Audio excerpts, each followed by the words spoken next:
Bonjour à toutes et à tous, bienvenue chers téléspectateurs, bienvenue chers amoureux du Seigneur connectés sur Internet, la web radio.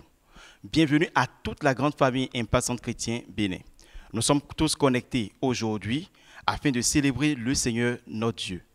La Bible dit dans Proverbe 8, verset 10, « Préférez mes instructions à l'argent et la science à l'or le plus précieux. » Les instructions du Seigneur sont très importantes, elles sont non négociables et ce sont elles qui transforment toute une vie et révolutionnent notre système de pensée. Et si nous sommes connectés aujourd'hui, c'est que nous avons choisi la bonne part. Je nous invite donc à incliner nos têtes afin de confier ce moment dans les mains du Seigneur. Père, nous te disons merci pour ce moment que tu nous donnes de venir dans ta présence. Nous te bénissons parce que tu es là, tu es présent au milieu de nous. Tu veux nous parler, tu veux nous transformer. Nous te disons merci parce que ta parole dit « Je suis dans la joie quand on me dit allons dans la maison de l'Éternel ». Nous sommes animés de joie aujourd'hui parce que nous sommes en ta présence. Inspire les pensées de nos cœurs, les paroles de nos bouches et que la gloire te revienne. Nous avons prié au nom de Jésus. Amen, amen, amen.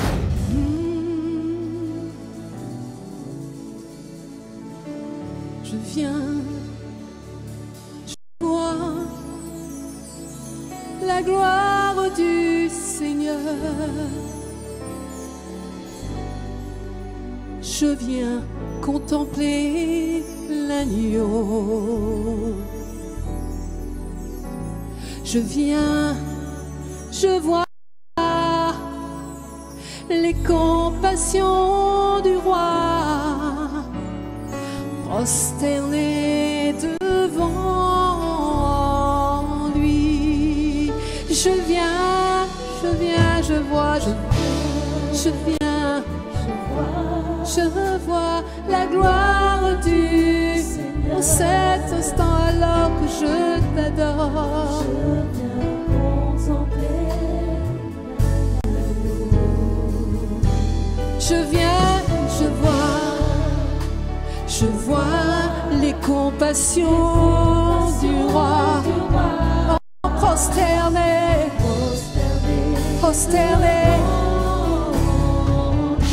je viens, je vois le roi des rois. Je te vois, Seigneur, et je te contemple, Seigneur. Oh, je viens contempler l'agneau. Oh, je viens, je vois les compassions du roi, prosterné devant. Oh, disons, je viens, me voici, je viens, Seigneur. Je vois la gloire du Seigneur. Je viens contempler ta gloire, Seigneur. Oh, je viens, je te vois, moi, tel que tu es. Les compassions du roi, prosterné devant lui. Car il est Dieu, car il est Dieu au-dessus des cieux, Dieu de toute la terre, de tous les anges. Digne d'être adoré, car il est Dieu au-dessus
Amen, amen. Encore une fois, bienvenue à toutes et à tous, aux téléspectateurs de iTélé, bienvenue à la grande famille Impact Centre Chrétien, à la famille de Christ. Et nous voulons passer à un moment qui est tout aussi important, qui est le temps des dîmes et des offrandes. Il est écrit dans la parole de Dieu, dans Malachie 1 au verset 6, « Un fils honore son père et un serviteur son maître. Mais si je suis père, où est l'honneur qui m'est dû ?» On va s'arrêter là. Si vous allez un peu plus loin, vous allez voir que le Seigneur est en train de reprocher à ses serviteurs, de reprocher au peuple d'Israël du fait qu'il le déshonore ou le méprise en lui apportant des brebis boiteuses qui n'ont pas d'œil, qui sont blessées. Et c'est intéressant, en fait, de voir ce que le Seigneur exprime par rapport à cette réalité-là. Vous savez, lorsque vous faites les dîmes et que vous donnez vos dîmes et vos offrandes, il est important de se rappeler à qui est-ce que vous le faites. Et parfois, nous le faisons, nous donnons à Dieu en ne voyant que le côté ou l'aspect de Dieu. Mais est-ce que vous êtes conscient que vous le faites ou que vous donnez cela à votre Père? Si je suis Père, alors que le Fils, que la fille honore le Père. Parce que vous savez, les offrandes, les dîmes et les offrandes se donnent d'abord avec l'attitude du cœur. Honorer vient du cœur. Lorsque vous honorez quelqu'un, c'est que vous avez une attitude du cœur qui correspond. Lorsque nous honorons Dieu, c'est que nous lui donnons avec une attitude du cœur, lorsque nous le voyons en tant que Père. Vous savez, sur le plan naturel, un fils, lorsqu'il veut honorer ses parents, il ne le fait pas avec des pensées de gain ou de bénéfice derrière. Lorsqu'il le fait véritablement avec le cœur, c'est simplement pour honorer son père, pour reconnaître qu'il est son père et qu'il veut faire un geste pour toucher son cœur. Et c'est cette attitude que le Seigneur attend de chacun de nous lorsque nous venons avec nos dîmes et avec nos offrandes. Il ne s'agit pas de faire une forme de calcul simplement en disant « mais si je donne autant, je vais récolter autant ». Oui, la loi de la semence et de la récolte fonctionne, c'est vrai. Mais quelle est l'attitude du cœur? Vous savez, il ne s'agit pas simplement, dans Malachie 1, verset 6, la question n'était pas de savoir si ils avaient donné une offrande. Ce n'était pas ça. C'était de savoir avec quelle attitude de cœur est-ce qu'ils ont donné cette offrande. Et enfin, lorsque vous donnez au Père avec une attitude de cœur qu'il apprécie, automatiquement, il y a une bénédiction qui s'ensuit. De la même manière que Isaac a béni son fils Jacob à la suite d'une offrande ou encore d'un repas qui lui avait été servi. Et je prie que cela soit votre partage, que cela soit notre partage, de donner à Dieu avec une attitude de cœur qui l'honore, avec une attitude de cœur qui l'apprécie. Alors, je vais vous inviter à prendre votre enveloppe ou bien à prendre simplement votre téléphone si vous allez le faire au travers des nouvelles technologies. Et nous allons prier. Père, nous voulons te dire merci. Te disons merci pour ce temps que tu nous donnes de pouvoir t'honorer, de pouvoir t'adorer avec une attitude de cœur. Que cela le soit maintenant pour nos offrandes, pour nos dîmes, mais que cela le soit aussi dans tout ce que nous faisons. Fais-nous grâce, Seigneur, de te discerner en tant que Père et d'agir avec l'honneur qui t'est dû. Car si tu es Père, alors tu mérites d'être honoré. Reçois alors, Seigneur, nos dîmes. Reçois, Seigneur, nos offrandes avec une attitude de cœur qui te réjouisse. Nous te bénissons et nous te rendons grâce à mon frère et à ma sœur qui agit de cette manière. Merci pour ta grâce qui est déposée sur sa vie. Merci, Seigneur, pour ta grâce qui est libérée dans sa vie. Dans le nom de Christ Jésus, nous avons ainsi prié. Amen, amen. Et sans plus tarder, donc je vais vous inviter à donner avec joie, avec une attitude d'honneur. Et pour ce faire, je vais laisser à notre ami Fofo Fresh afin d'être guidé dans la manière de le faire. Que le Seigneur vous bénisse. Fofo Fresh, c'est à toi.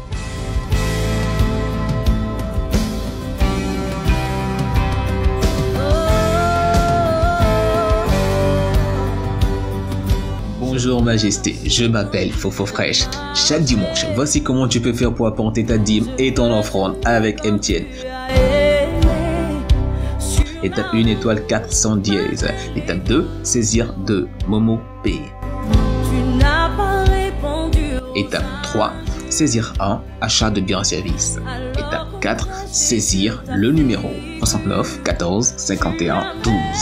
Étape 5, renseigner le montant, ensuite le motif de votre transaction, dîme, don, offrande, etc. Étape 6, entrez votre code PIN personnel. Le nom qu'est-ce que fera votre transfert est Impact Centre Chrétien P2M. Avec Flouze, étoile 155, étoile 4, étoile 1, étoile 11, 314, étoile le montant de votre offrande ou de votre dîme, étoile 1, étoile votre code secret, dièse. Que chacun donne comme il a résolu en son cœur, sans tristesse ni contrainte, car Dieu aime celui qui donne avec joie. À bientôt. Sur l'amour triomphe toujours. Walking low.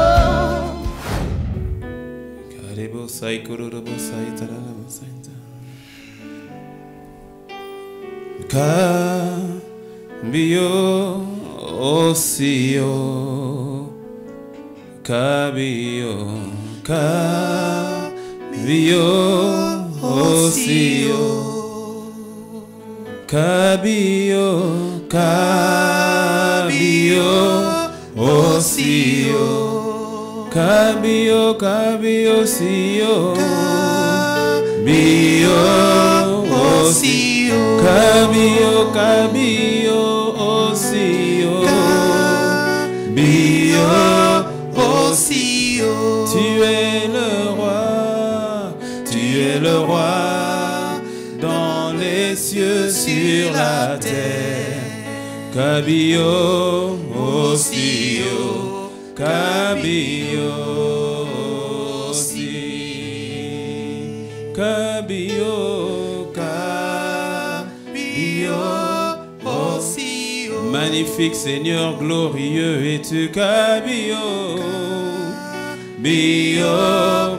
Nous élevons, nous glorifions ton nom. Tu es le roi dans les cieux, sur la terre. Cabio osio, cabio osio. Tu es le roi dans les cieux. Tu es le roi. Tu es magnifique, tu es glorieux, Seigneur. Personne ne peut se comparer à toi. Personne ne peut être élevé comme toi. Glorieux es-tu, Seigneur Jésus. Tu es glorieux. Oui, tu es élevé. Seigneur, tu es magnifique. Magnifique, Jésus. Te rendons grâce, Père. Inspire ce temps, inspire ce moment. Que je ne sois pas celui qui parle, mais que tu sois celui qui parle au travers de nous. Saisis nos bouches. Touche le cœur de mon frère et de ma soeur là où elle se trouve. Au travers de iTélé, au travers de la web radio, sur YouTube. Au son de ma voix, Seigneur, qu'il y ait un changement total et radical. Merci pour ta sagesse, merci pour ta compréhension. Merci pour ton onction. Dans le nom de Jésus, nous avons ainsi prié. Amen. Amen. Nous allons encore une fois bienvenue et à ceux qui nous rejoignent. Et depuis quelques dimanches, donc, nous sommes en train de parler de la notion des saisons. Et nous avons dit que la vie est faite de saisons. Et tant que la terre sera terre, il y aura toujours une question de saison.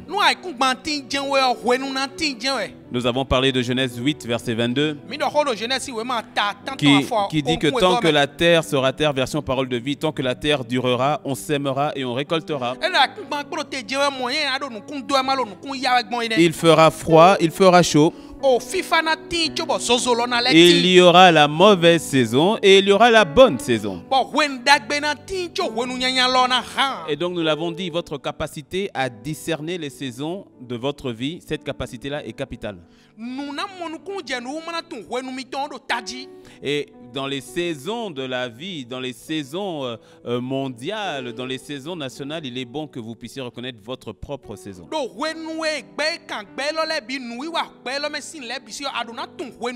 Et nous avons dit aussi que Dieu est le maître des temps et des saisons. C'est lui qui provoque les saisons. Daniel 2, verset 21 nous dit, c'est lui qui change les temps et les circonstances. Daniel si we ma ta nu konta we go afọ kon kuno pogodo mi do ma we no dio hwen lekwa siko lekpo. Et dimanche dernier, nous avons pris le temps de bien expliquer et de définir, au fait, lorsqu'on parle de saison ou encore du mot temps, des deux mots que l'on voit dans le mot dans le grec. Et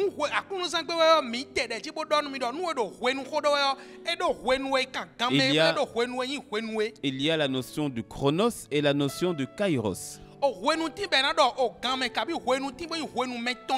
Lorsque nous parlons du temps chronos, nous parlons du temps général ou encore du temps chronologique ou encore du temps qui défile.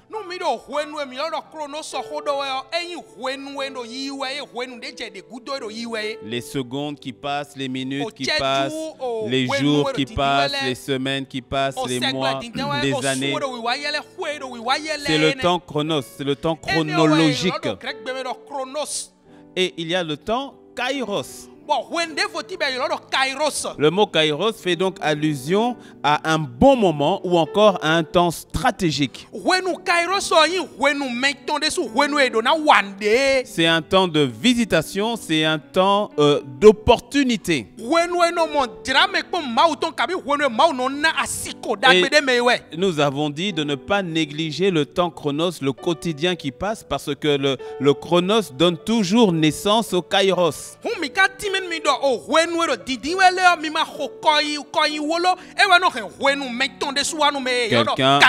Que quelqu'un me dise un bon amen. Et donc, pour aujourd'hui, nous allons continuer toujours dans la question dans la saison des saisons. Et nous voulons répondre à cette question, c'est le titre du message, c'est comment négocier la transition entre deux saisons.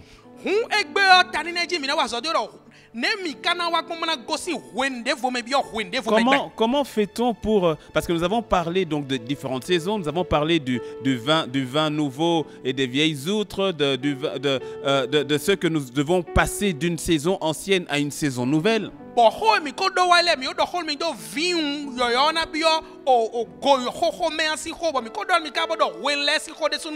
Mais comment donc aborder cette négociation-là, cette transition-là?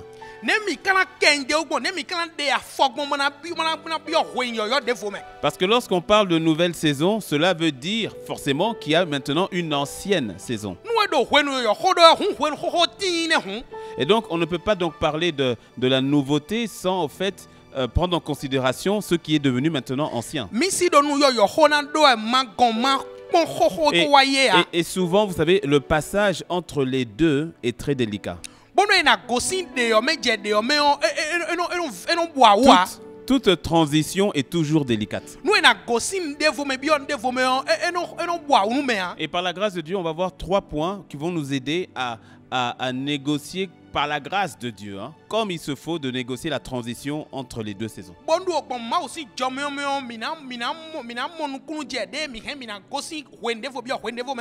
La première chose que vous devez faire, c'est garder l'attitude d'action de grâce par rapport à la saison passée.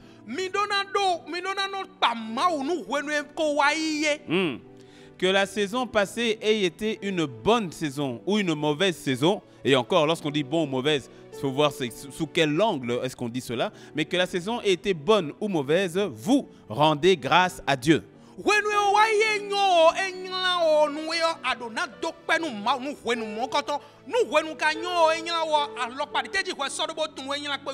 Ne maudissez pas l'ancienne saison. Peu importe ce qu'elle a été. Parce que vous savez, vous savez souvent, l'ancienne saison, à un moment donné, était une nouvelle saison.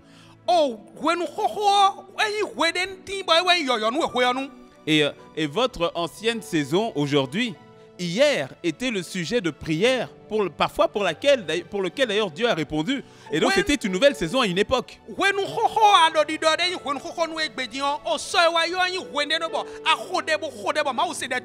Donc rendez grâce à Dieu. 1 Thessaloniciens 5, verset 18 dit rendez grâce. Rendez grâce ou encore remerciez Dieu en toutes choses. Car c'est à votre égard la volonté de Dieu en Jésus-Christ. ne oni jolo ma utonu mi tele do Christ yo me. Apprenez à rendre grâce à Dieu pour la saison passée. Mi plona dokpe no ma onu hwenu mi ko gbondi wa ye. Même si celle-ci a été difficile, Dieu, dans sa grâce, vous a forgé par rapport à cette saison-là.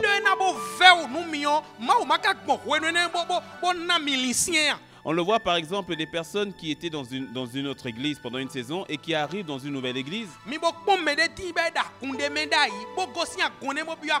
et qui vont avoir tendance à dénigrer l'ancienne église, à dénigrer l'ancien pasteur. Hey!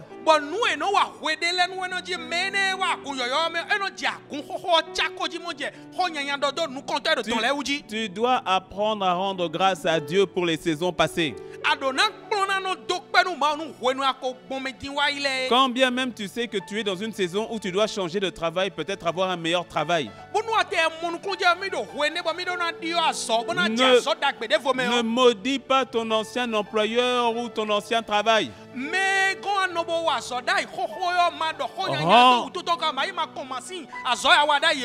Rends grâce à Dieu. Parce que rappelle-toi, tu avais prié pour ce travail-là. Dis-moi un bon amen. Tu achètes ta nouvelle voiture parce que tu changes ta moto qui est fatiguée. Rends grâce à Dieu pour la moto fatiguée. Elle t'a dépanné.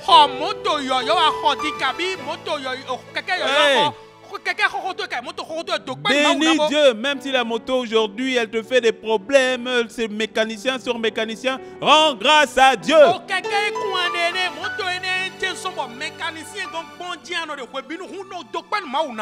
Dis-moi un bon amen. Vous savez, un principe de vie, ne claque jamais la porte quand une saison se termine. Ah, non. Quand une saison se termine, même dans une relation, il faut partir avec respect, avec honneur. Ne claque jamais la porte. Tu ne sais pas de quoi demain est fait. Oui.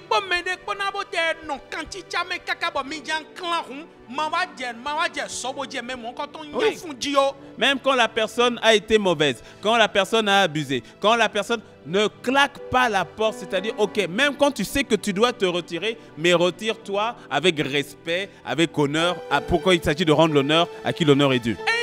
Quand on a bon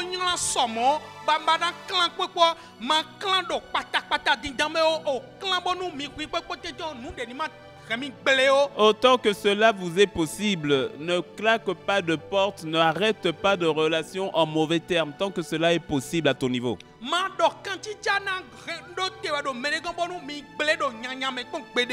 Romains 12, verset 18 nous dit, version du Sommeur, autant que possible et dans la mesure où cela dépend de vous, vivez en paix avec tous les hommes.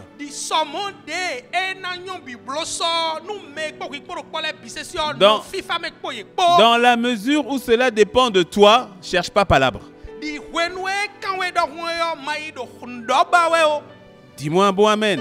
Il y a des personnes qui, par manque de sagesse, maintenant qu'il y a une nouvelle saison qui est arrivée, il y a de nouvelles opportunités qui sont arrivées, automatiquement ils ont commencé à dénigrer les autres, à se voir supérieurs, à dire ah, maintenant c'est ma saison. Mon ami, la vie est faite de saisons.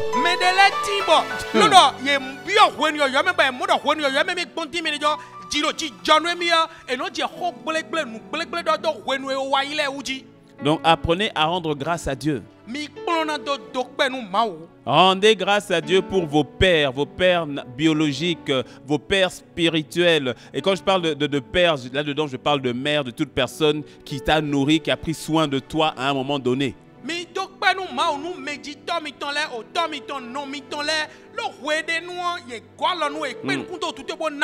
Et même quand celui-ci ou celle-ci n'a pas pris soin de toi, c'est ton père, c'est ta mère, honore, rends grâce.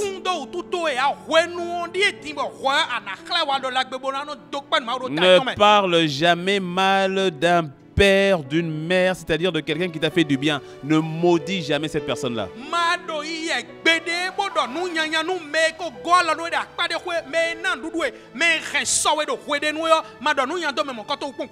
C'est une malédiction lorsque quelqu'un, fût-il homme de Dieu, bishop, trishop, quadrishop, qui te dit maudis ton père, il est sorcier, maudis ta mère, c'est une sorcière. C'est un sacrilège.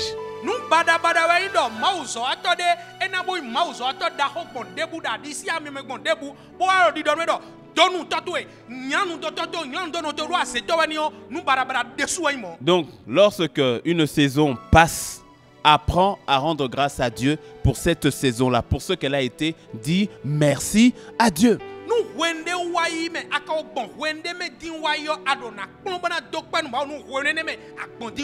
Donc, premièrement, gardez l'attitude d'action de grâce pour la saison passée.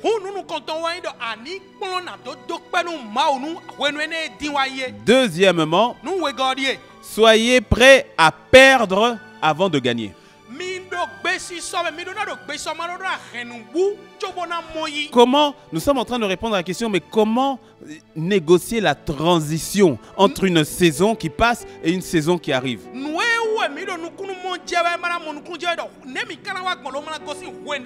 Eh bien, sachez que pour posséder la nouvelle saison, il faudra quitter l'ancienne saison.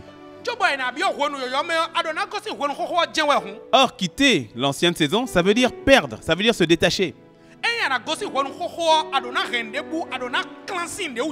Vous ne pouvez pas posséder sans au préalable quitter. Genèse 12, verset 1.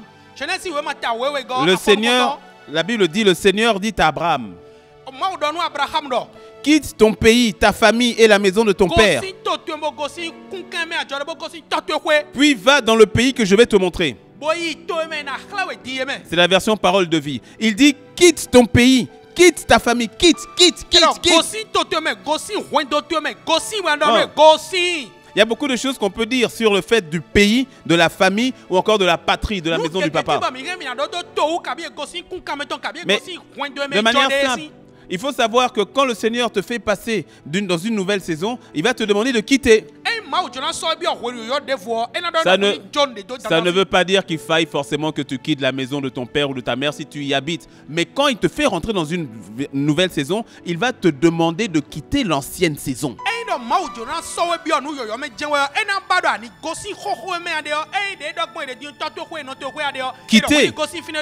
Quitter, ça peut être quitter un endroit. Ça peut être quitter une position, quitter une habitude, quitter une relation. Alors, quand je dis quitter une relation, si vous êtes marié, je dis bien marié, hein, marié, alliance, marié. Faut pas dire à ton mari avec qui vous êtes marié, je dis bien marié, à ton épouse. C'est une nouvelle saison, chérie, je te quitte. Faut pas nous embrouiller. Mais il y a des relations pour lesquelles Dieu peut te dire quitte. Je te fais rentrer dans une nouvelle saison, quitte. Et laissez-moi vous dire que dans toute perte, parce que quitter c'est perdre, dans toute perte, mais il y a une douleur. Oui. Dans toute séparation véritable, il y a une souffrance.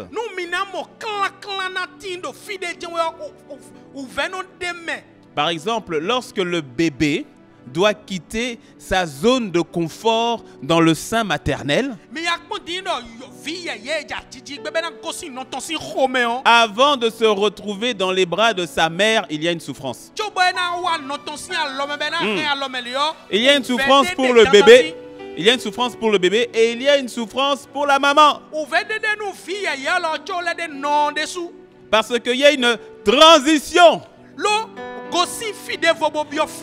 Laissez-moi vous dire que la transition vient avec son lot.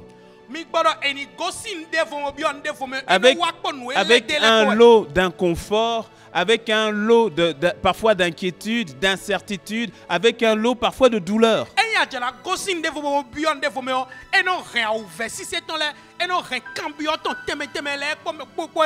C'est l'une des raisons pour laquelle plusieurs, au fait, savent qu'ils doivent faire une transition, passer d'une saison à une autre, mais à cause de la souffrance ou de l'inconfort, ils décident de faire le statu quo.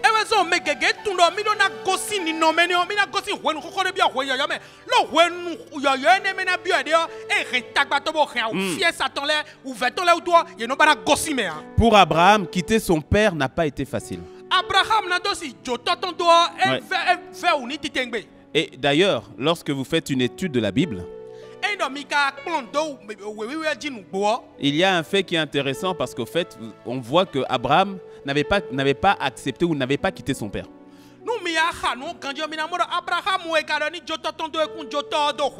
Lorsqu'on lit dans Actes au chapitre 7, du verset 2 au verset 4, lorsque Étienne va parler devant les Sanhédrins et devant les Sanhédrins et autres, Étienne va dire ceci: hommes, frères et pères, écoutez. Le Dieu de gloire apparut à notre père Abraham lorsqu'il était en Mésopotamie avant qu'il s'établisse à Charan. Et Dieu lui dit: quitte ton pays et ta famille et va dans le pays que je te montrerai. Verset 4.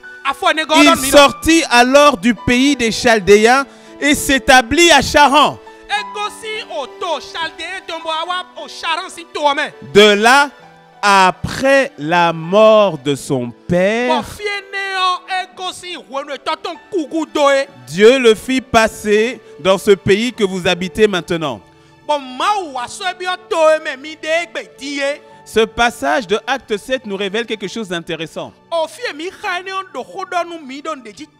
C'est que Dieu avait parlé à Abraham avant le passage de Genèse 12, verset 1 que nous avons lu.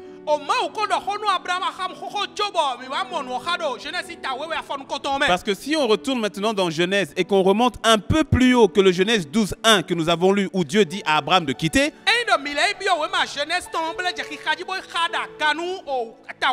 2 versets plus haut, Genèse 11 au verset 31, Térak prit Abraham son fils et Lot, fils d'Aran. Il prit Sarai, sa belle-fille, femme d'Abraham, et ils sortirent d'Ur en Chaldée pour aller au pays de Canaan. Ils vinrent jusqu'à Charan et ils y habitèrent. Wow. Au fait, on comprend donc que Dieu avait parlé à Abraham quand Térak, son papa, était vivant. Mais papa Térak a pris Abraham, a pris Sarai, a pris Lot et ils sont partis et ils se sont arrêtés à Charan.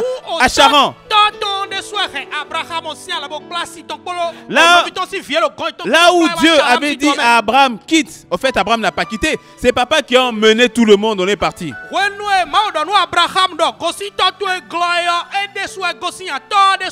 Et ils ont fait une escale à Charan. Et la Bible ne dit pas qu'ils ont fait une escale, ils y habitèrent, ils se sont arrêtés. Est-il possible que Abraham en soit arrivé si vieux avant d'avoir Isaac à cause de cette étape-là?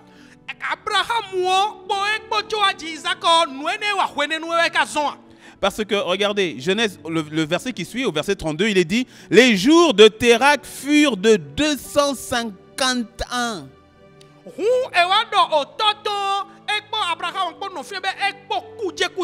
Et Térak mourut.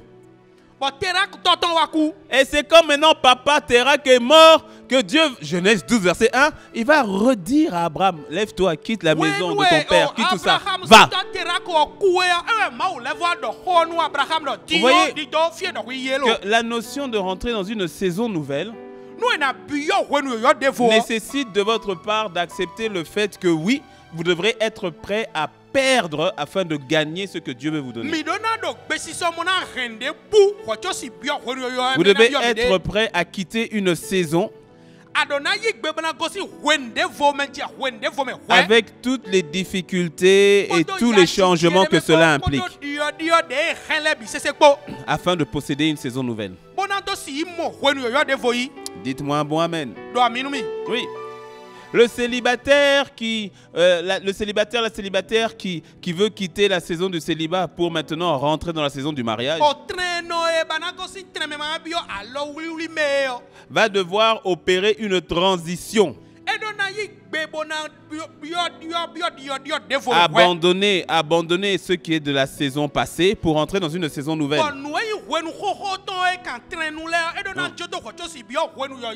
Une transition avec des habitudes nouvelles. Oui. La célibataire, la femme qui était indépendante, qui se gérait, moi je rends compte à personne.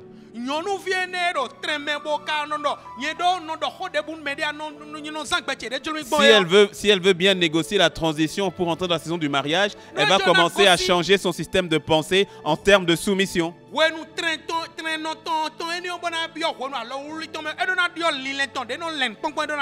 Dites-moi un bon amen. On a beaucoup d'hommes dans le mariage. On a trop d'hommes dans le mariage. Mais on n'a pas assez de maris. Oui, parce que tout homme qui aspire au mariage doit faire la transition pour devenir un mari. Oui. C'est ainsi que dans le mariage, on a beaucoup d'hommes. Je suis un homme. Mon frère, ton épouse recherche un mari. Tu dois rentrer dans la saison du mari. Tu as été un homme toute ta vie. Et tu es toujours un homme. Mais tu dois maintenant devenir un mari. Parce que ce qui fait de toi un mari, c'est que tu as une épouse. Et donc tu dois apprendre à prendre soin de ton épouse. Oui. Sinon, tu es dans la saison du mariage avec la mentalité de l'homme. Mais dans le mariage, c'est pas l'homme qu'on recherche, c'est le mari. Donc ne me dis pas que tu es un bon mari si ton épouse pleure, si ton épouse a peur de toi, si ton épouse est malheureuse. Tu n'es pas dans la saison du mariage.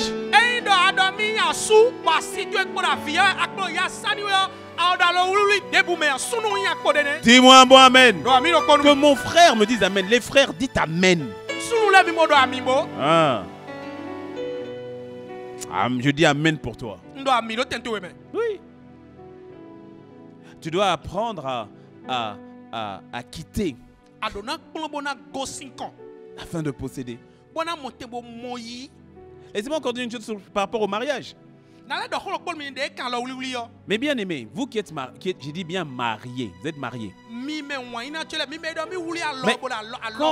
une fois que vous êtes marié, est-ce que vous savez que c'est à vous maintenant de consolider votre couple, votre foyer?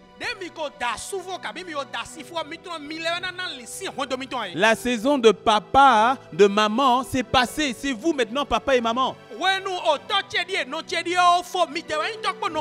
L'homme quittera son père et sa mère et s'attachera à sa femme, et les deux, on a dit les deux, on n'a pas dit les 4, les 5, grand-père, grand-mère, la tante, l'oncle, le grand frère, la grand-sœur, les deux.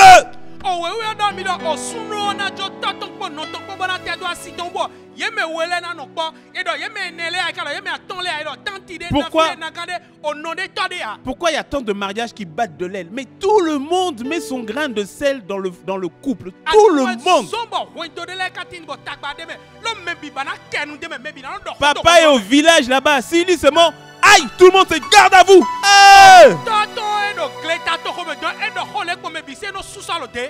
Si la maman c'est bon dit hey, tout le monde dans le couple, c'est quoi ça? C'est quoi?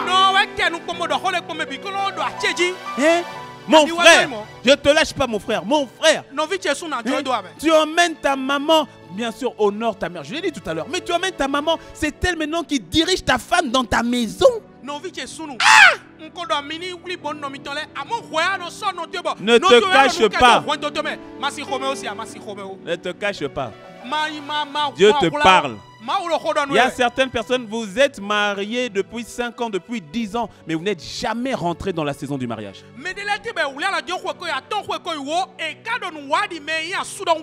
Que le Seigneur vous en délivre. Et que vous viviez le mariage selon Dieu dans la saison du mariage. Dites-moi un bon amen.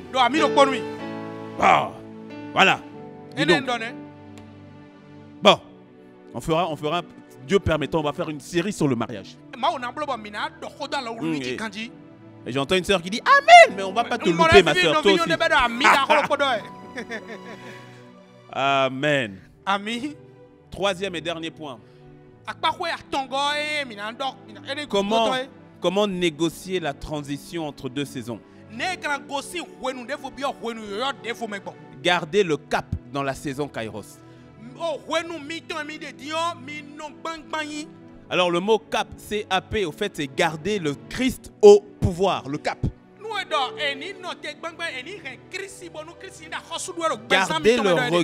Garder le regard sur Christ.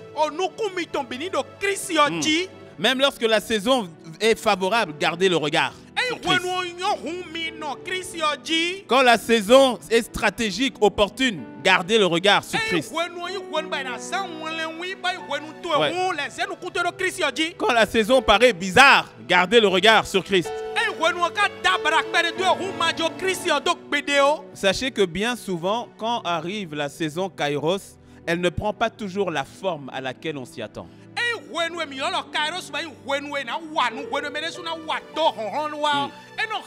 Oui. Combien la saison Kairos par rapport au mariage, parfois le mari ne prend pas toujours la forme à laquelle on s'y attend.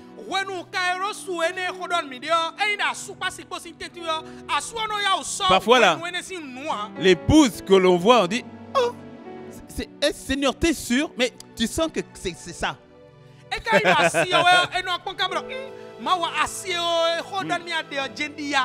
L'opportunité de travail qui se présente, on dit est-ce que c'est vraiment ça?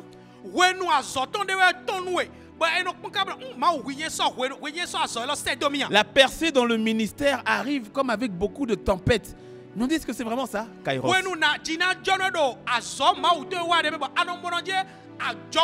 Raison pour laquelle vous devez de garder le cap, ou encore de garder le Christ au pouvoir, ou encore de garder les yeux sur le Christ, ou encore d'être conduit constamment par l'Esprit de Dieu.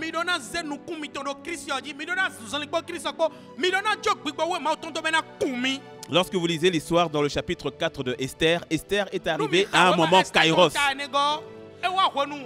C'est-à-dire à une saison particulière, à un moment particulier. Et elle a failli manquer le Kairos. Parce qu'elle a eu peur. Elle a dit, mais si je vais parler au roi, il va me tuer. Et son cousin, son grand cousin, son oncle Mardoché va lui dire, mais ne sais-tu pas si c'est pour un temps comme celui-ci que tu es devenue reine?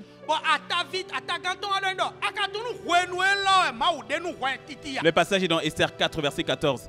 Et le mot temps qui est utilisé, on l'a vu le dimanche dernier, c'est le mot hébreu et, qui est l'équivalent du mot Kairos.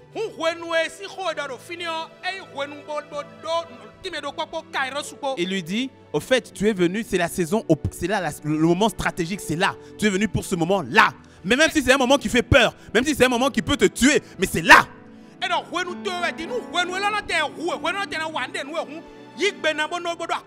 C'est pour cela que vous devez toujours garder le regard sur le Seigneur. Alors pour bien comprendre cela, et je vais terminer avec ça, je l'avais annoncé la dernière fois, lorsqu'on parle du mot temps, on a dit qu'il y a donc chronos, il y a kairos. Mais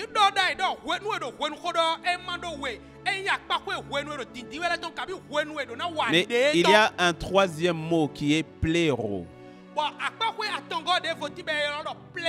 Chronos, c'est le temps qui passe. Kairos, c'est le moment opportun, le moment stratégique. Et pléro, c'est l'accomplissement ou encore le résultat, le produit.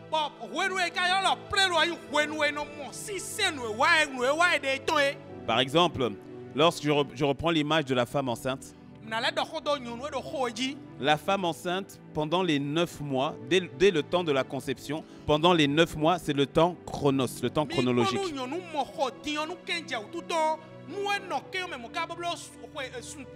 Où elle va prendre soin d'elle, elle va manger, elle va faire attention à son alimentation, elle va faire attention à ses efforts. C'est le temps chronos. Et puis vient le temps stratégique, kairos. Le temps kairos arrive au bout de 9 mois. Et le temps kairos est annoncé par les contractions. Et il y a maintenant le temps du travail. Là, on est dans kairos. Et puis, il y aura le moment de l'accouchement. On est dans kairos. Et la négociation de kairos est capitale. Parce que si kairos est mal négocié, cela peut avoir des répercussions sur le bébé et la maman. Est-ce que vous me suivez? C'est pour cela que le temps kairos ou le temps de l'opportunité est en même temps un moment qui est délicat. Et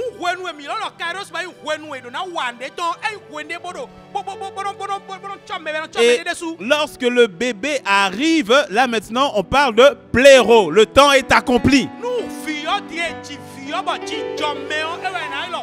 Lorsque le bébé est dans les mains de la maman, là maintenant c'est pléro. Kairos a donné l'espace à l'accomplissement. Les temps sont accomplis. Pléro.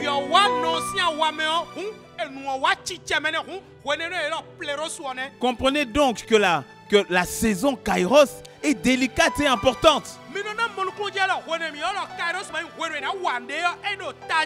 Parce que, sachez une chose, alors que kairos est la saison de l'opportunité, l'opportunité ne garantit pas le succès.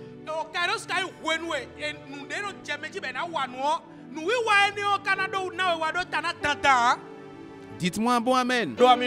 C'est pour cela que la saison kairos, elle est délicate, voire même difficile et dangereuse. Et donc, la négociation ou encore la manière dont vous prenez le virage kairos est déterminant. D'où le fait de garder le regard sur le Seigneur, garder le cap, le Christ au pouvoir.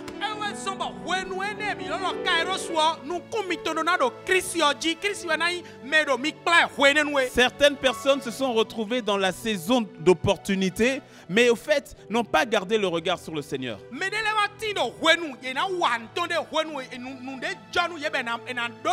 ce qui a failli, c'est ce qui aurait pu arriver à David. David se retrouve dans la saison kairos, c'est-à-dire le moment stratégique face à Goliath. Mais le roi Saül va lui dire: prends mon armure, prends mon épée. Il était en train d'emmener David à détourner son regard du Dieu Tout-Puissant et à mettre sa force dans la chair, à mettre sa force dans l'armure de Saül, à mettre sa force dans ceux qui faisaient la force de Saül.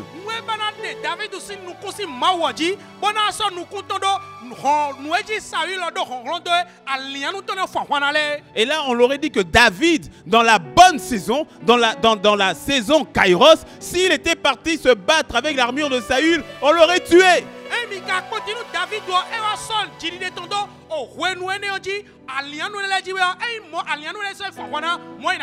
Mais David a gardé les yeux sur le Seigneur. Il s'est d'abord débarrassé de l'armure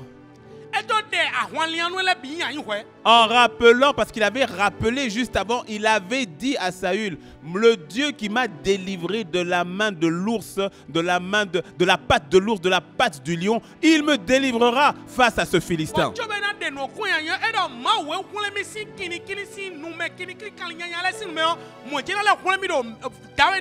Lorsque le Seigneur vous ouvre la saison kairos, commencez par l'esprit, continuez par l'esprit, terminez par l'esprit.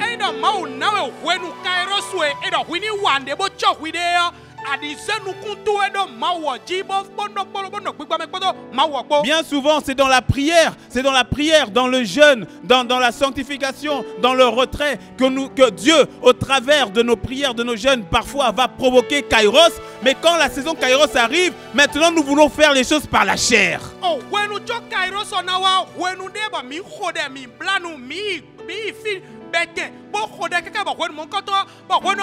C'est Dieu qui...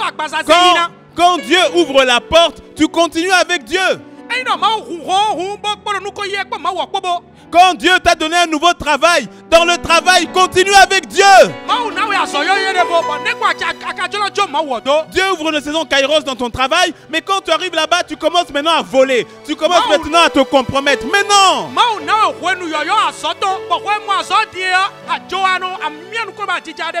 Tu as commencé par l'esprit, continue par l'esprit. Garde tes yeux sur le Christ.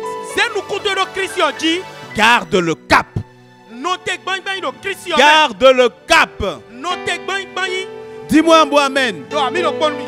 La bonne négociation de la transition entre les deux saisons déterminera soit ta réussite, soit ton échec.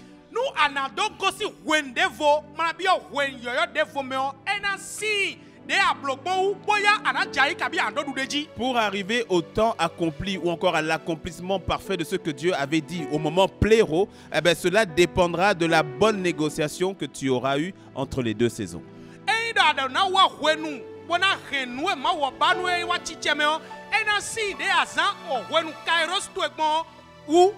C'est pour cela que tu as besoin de sa grâce,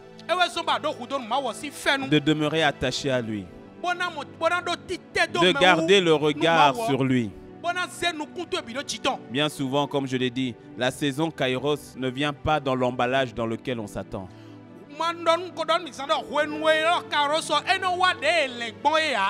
Parfois, ça vient même avec une sensation de trouble, voire de doute. Jean-Baptiste a posé la question à Jésus. Est-ce véritablement lui ou bien on doit en attendre un autre? C'était le moment opportun, c'était le moment de la visitation. Mais il y a eu un moment de doute.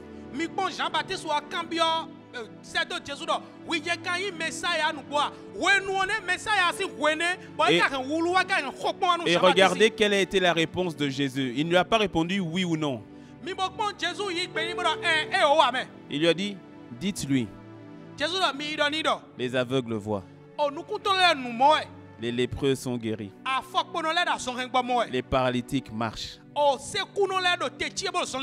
Dites-lui que nous sommes véritablement au temps de la visitation. Je prie que le Seigneur, dans le temps de sa visitation pour toi,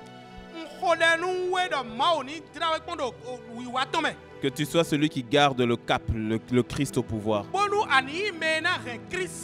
Que tu sois celui qui apprenne à continuellement rendre grâce à Dieu.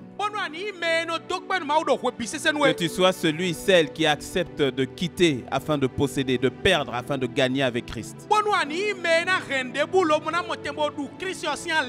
Et alors que je préparais ce message, il y a eu dans mon cœur où je ressentais, et je crois que le Seigneur veut parler à quelqu'un, il parle à plusieurs, je sais, mais à quelqu'un en particulier, une personne qui a quitté le milieu musulman et à cause de ta foi en Christ, tu es persécuté.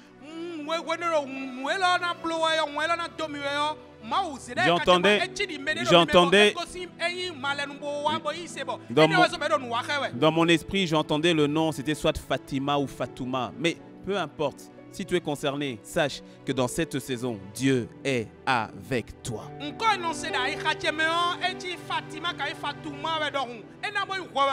Même si la situation dehors paraît être bizarre ou compliquée, mon frère, ma soeur, Dieu est avec toi.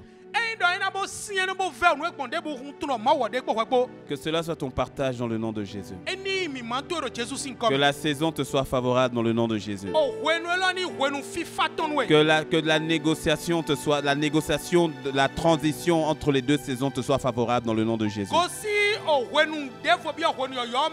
Et que dans sa grâce, tu passes de Chronos à Kairos, de Kairos à Pléro, que tu vois l'accomplissement des œuvres de Dieu dans ta vie, dans le nom de Jésus.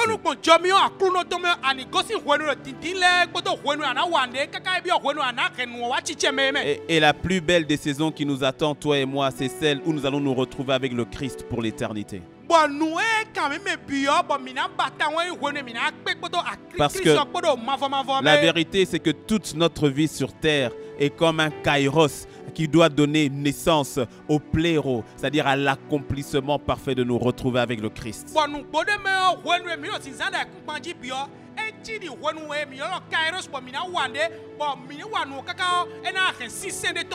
Et si tu es là, tu m'écoutes et que tu n'as jamais accepté de quitter ton ancienne vie pour recevoir la vie nouvelle de Dieu, Jésus veut te donner sa vie nouvelle. Mais pour cela, tu dois accepter de quitter l'ancien et d'ouvrir ton cœur complètement à la vie nouvelle qu'il a pour toi. Si tel est ton cas, fais cette prière avec moi. Dis avec moi, Seigneur Jésus, je te dis merci pour ton amour dans ma vie. Je reconnais que je suis pécheur. J'ai fait beaucoup de mauvaises choses, Seigneur. Mais aujourd'hui, je dis non à mon ancienne vie. Aujourd'hui, je dis oui à ta vie en moi. Donne-moi une vie nouvelle, Seigneur. Transforme ma vie. Je veux vivre le renouveau avec toi. Je veux marcher en nouveauté de vie. Accepte-moi comme l'un de tes enfants et transforme toute ma vie. Merci Seigneur. Merci Seigneur. Que Seigneur, cela soit le partage de mon frère et de ma sœur qui a fait cette prière et qu'il y ait un changement total et radical dans sa vie dans le nom de Jésus. Et à toi qui as fait cette prière pour la première fois, envoie-nous le mot salut au numéro suivant. Le 67 70 90 09 ou bien le 98 90 98 68. Sur ce, que le Seigneur vous bénisse abondamment. Et par la grâce de Dieu, nous vous disons à dimanche prochain. Waouh! Quel merveilleux message. Père, nous te disons merci. Nous te rendons grâce pour ton serviteur. Merci pour tes enfants qui ont écouté cette parole et qui les transforment. Nous te recommandons cette semaine et nous prions que tu déverses ta faveur sur chacun de tes enfants. Merci Seigneur pour ton amour. Nous avons prié au nom de Jésus. Amen, amen, amen. Nous vous souhaitons un excellent dimanche et par la grâce de Dieu, nous nous retrouvons le dimanche prochain.